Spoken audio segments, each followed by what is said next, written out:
C A A ಮತ್ತೊಮ್ಮೆ ಪೌರತ್ವ ತಿದ್ದುಪಡಿ ಕಾಯ್ದೆ. ಸಿ ಎ ಎ ಅಂತಂದರೆ ಪೌರತ್ವ ನೀಡೋದು. ಯಾವಾಗ 1947ರಿಂದ ಅಧಿಕಾರಕ್ಕೆ ಬಂತು, 1955ರಿಂದ ಪೌರತ್ವ ಕಾಯ್ದೆ ಕೊಡೋದು ಬಂತು. 7 ವರ್ಷ ನೀವು ಇರಬೇಕು, ಆಗಾಗ ಬದಲಾವಣೆಗಳು ಬರ್ತಾ ಇದೆ. ಆ ಪೌರತ್ವ ಕಾಯ್ದೆ ದುರುಪಯೋಗಗಳು ಕೂಡ ಆಯಿತು. ಯಾಕೆ ದುರುಪಯೋಗಗಳಾಯಿತು ಅಂತಂದರೆ, ಬಹಳ ಮುಖ್ಯವಾಗಿ ಅಸ್ಸಾಂ ಭಾಗದಲ್ಲಿ ಬಾಂಗ್ಲಾದೇಶದ ಯುದ್ಧ ಆಯ್ತಲ್ಲ 1971ರಲ್ಲಿ, ಅಲ್ಲಿಂದೆಲ್ಲ ಅಸ್ಸಾಂ ಕಡೆ ಬರೋದಕ್ಕೆ ಶುರುವಾಯಿತು. ಅಸ್ಸಾಂ ಕಡೆ ಬರೋದು ಶುರುವಾದ ಎಷ್ಟಾಯಿತು ಅಂತಂದರೆ, ಅಸ್ಸಾಂನ ಭಾಷೆ ಅಸ್ಸಾಮಿ 2ನೇ ಭಾಷೆ ಆಗ್ಲಿಕ್ಕೆ ಶುರುವಾಯಿತು. ರೈಟ್. ಆಮೇಲೆ ತಾಲಿಬಾನ್ ಜಗಳಗಳಾದಾಗ ಅಫ್ಘಾನಿಸ್ತಾನದ ಅಲ್ಲಿಂದ ಎಲ್ಲ ಕೆಲವರು ಭಾರತಕ್ಕೆ ಓಡ್ಕೊಂಡ್ಬಂದರು.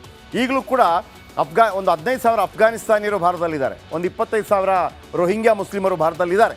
ಸೊ ಅವರನ್ನೆಲ್ಲ ವಾಪಸ್ ಕಳಿಸುವಂಥ ಪ್ರಯತ್ನಗಳಾಗುತ್ತೆ. ಅದರಲ್ಲಿ ಹಿಂದೂಗಳಿದ್ದಾರೆ, ಅಥವಾ ಈಗಲೂ ಅಫ್ಘಾನಿಸ್ತಾನ, ಪಾಕಿಸ್ತಾನ, ಬಾಂಗ್ಲಾದೇಶದಲ್ಲಿ ಹಿಂದೂಗಳು, ಕ್ರೈಸ್ತರು, ಜೈನರಿದ್ದರೆ ಅವರು ಬರ್ಬೋದು, ಬಂದು ಅವರು ಪೌರತ್ವವನ್ನು ಪಡೀಬೋದು. ಅದಕ್ಕೆ ಟೈಮ್ ಹಿಡಿಯುತ್ತೆ. ಹಾಗಿದ್ದರೆ ಯಾವ ಧರ್ಮಗಳಿಗೆ ಅನ್ವಯಿಸುತ್ತದೆ ಅಂತ ಪ್ರಶ್ನೆ ಉದ್ಭವ ಆದರೆ, ಸಿ ಎ ಎ ಯಾವ ಧರ್ಮಕ್ಕೆ? ಹಿಂದೂ, ಸಿಖ್, ಜೈನ, ಕ್ರೈಸ್ತ, ಬೌದ್ಧ ಮತ್ತು ಪಾರ್ಸಿ, ಪ್ರಮುಖವಾಗಿ 6 ಧರ್ಮಗಳಿಗೆ.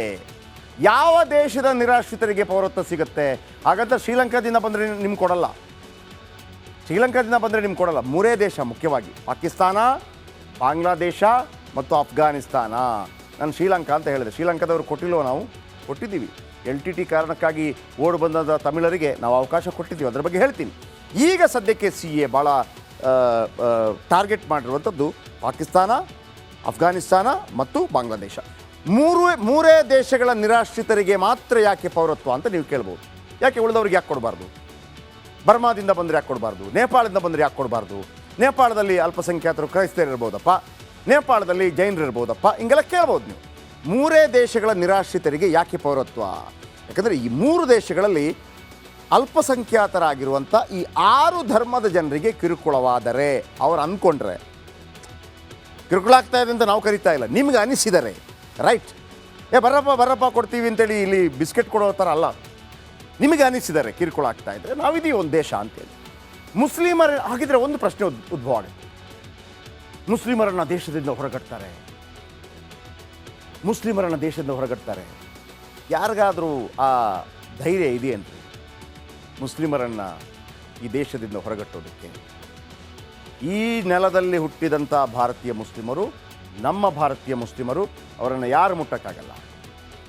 ಸಿ ಎ ಎ ಯಾವ ಒಬ್ಬ ಮುಸ್ಲಿಮರನ್ನು ಕೂಡ ದೇಶದಿಂದ ಹೊರಗೆ ಕಳಿಸೋದಿಲ್ಲ. ಇದು ಕೇವಲ ಮುಸ್ಲಿಂ ಅಂತ ಯಾಕೆ ಬರುತ್ತೆ ಅಂತಂದರೆ, ಪಾಕಿಸ್ತಾನ, ಬಾಂಗ್ಲಾದೇಶ, ಅಫ್ಘಾನಿಸ್ತಾನ, ಅಲ್ಲಿಂದ ಓಡಿ ಬಂದ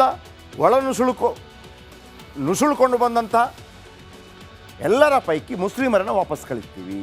ಯಾಕಂದರೆ ಅಲ್ಲಿ ಪಾಕಿಸ್ತಾನ ಇದೆ, ಬಾಂಗ್ಲಾದೇಶ ಇದೆ, ಅಫ್ಘಾನಿಸ್ತಾನ ಇದೆ. ಹೋಗಿ ನಿಮ್ಮ ದೇಶಗಳಿಗೆ, ಇಲ್ಲಿ ಬೇಡ ನೀವು. ಅಲ್ಲಿ ಅಲ್ಪಸಂಖ್ಯಾತರು ಯಾರಾದರೆ ಬನ್ನಿ ಇಲ್ಲಿಗೆ, ನೀವು ಮನಸ್ಸು ಮಾಡಿದರೆ.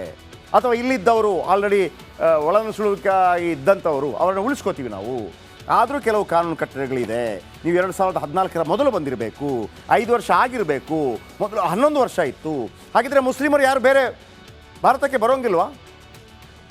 ಈಗ ಅಮೇರಿಕಾದಲ್ಲಿ ಒಬ್ಬ ಮುಸ್ಲಿಮ್ ಇದ್ದಾರಪ್ಪ, ಲಂಡನ್ನಲ್ಲಿ ಒಬ್ಬ ಮುಸ್ಲಿಮ್ ಇದ್ದಾರೆ, ಅವರು ಲಂಡನ್ ಪ್ರಜೆ, ಅವರಿಗೆ ಭಾರತ ಪ್ರಜೆ ಆಗಬೇಕು ಅಂತ ಆಸೆ ಇದೆ. ಅವರ ಯಾರೋ ಪೂರ್ವಿಕರು ಭಾರತದಲ್ಲಿದ್ದರು ಅಂತ, ಅವ್ರಿಗಿಲ್ಲೂ ಅವಕಾಶ ಇದೆ.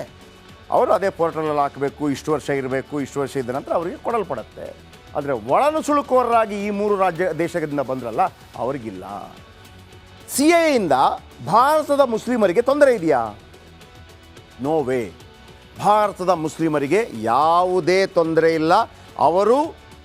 ಅವರು ಸಂವಿಧಾನದ ಅಡಿಯಲ್ಲಿ ಏನೆಲ್ಲ ಅವಕಾಶಗಳು ಪ್ರತಿಯೊಬ್ಬ ಭಾರತೀಯನಿಗೆ ಸಿಗುತ್ತೋ ಆ ಎಲ್ಲ ಹಕ್ಕು ಅನುಭವಿಸಲು ಈ ಮುಸ್ಲಿಮರು ಅರ್ಹರು. ಆಮೇಲೆ ಅಹಮದಿಯ, ರೋಹಿಂಗ್ಯಾ, ಬಲೂಚಿಗಳಿಗೆ ಯಾಕಿಲ್ಲ ಪೌರತ್ವ? ಅಹಮದಿಯ ಅಂತಂದರೆ ಪಾಕಿಸ್ತಾನದಲ್ಲಿ ಮುಸ್ಲಿಮರಿದ್ದಾರೆ, ಅಹಮದಿ, ಅವರು ಇವರನ್ನು ಕಂಡ್ರೆ ಆಗಲ್ಲ. ರೋಹಿಂಗ್ಯಾ ಬಾಂಗ್ಲಾದೇಶದಲ್ಲಿದ್ದಂಥ ಅವರು ಮುಸ್ಲಿಮರೇ.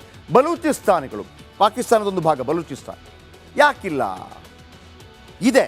1955ರ ನಾಗರಿಕ ಕಾಯ್ದೆಯಡಿ ಅರ್ಜಿ ಹಾಕಬಹುದು. ನಾನು ಹೇಳಿದ್ನಲ್ವಾ, ಲಂಡನ್ನಿಂದ ಒಬ್ಬ ಹೆಂಗೆ ಬರ್ತಾನೆ ಹಂಗೆ ಹಾಕ್ಕೊಂಡು ಬರ್ಬೋದು. ಭಾರತ ಹಿಂದೆ ಯಾರಿಗೂ ಈ ಥರ ಪೌರತ್ವ ನೀಡಿರಲಿಲ್ವಾ ಅಂತ ನೀವು ಪ್ರಶ್ನೆ ಕೇಳ್ಬೋದು. ನೀಡಿದೆ. 2 ಲಕ್ಷ ಲಂಕಾ ತಮಿಳರಿಗೆ ನೀಡಿದೆ. ಅಲ್ಲಿ LTT ಭಾಳ ಸ್ಟ್ರಾಂಗ್ ಆಗಿದ್ದಾಗ ಇಲ್ಲಿಂದ ಹೋದವರು ಅಲ್ಲಿ ಸೆಟ್ಲ್ ಆಗಿದ್ದಂಥವ್ರು ವಾಪಸ್ ಬಂದರು, ಕೊಟ್ಟಿದೆ. ಟಿಬೇಟಿಯನ್ನರಿಗೆ ಪೌರತ್ವ ಕೊಟ್ಟಿದೆ, ಟಿಬೇಟಿಯನ್ನರು ದಲೈಲಾಮಾ ಸಮೇತ ಕೊಟ್ಟಿದೆ. 15,000 ಆಫ್ಘನ್, 25,000 ರೋಹಿಂಗ್ಯಾಗಳು ಈಗಲೂ ಕೂಡ ದೇಶದಲ್ಲಿದ್ದಾರೆ.